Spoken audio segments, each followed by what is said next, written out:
Assalamu alaikum YouTube, it's Dr. Imran here. Welcome to EFDawah. This is a short reminder for me, and I hope that you'll find this beneficial also. We know that there is going to be a day when we'll be waiting for our accounting, when we will be wishing that we had spent more time in Ibaadah.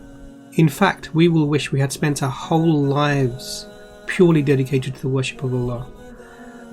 We have been blessed with this month of Ramadan, and within this month we have been blessed with the night of power, the Laylatul Qadr, a night better than 1,000 months, to be found in the odd nights of the last 10 nights of Ramadan. We should strive to be in Ibaadah during these last 10 nights, in the hope that we catch Laylatul Qadr, and have 1,000 months of Ibaadah to our name.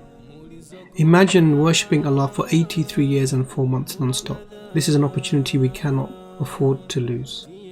May Allah bless us all with the tawfiq to be worshipping Him during Laylatul Qadr. Ameen.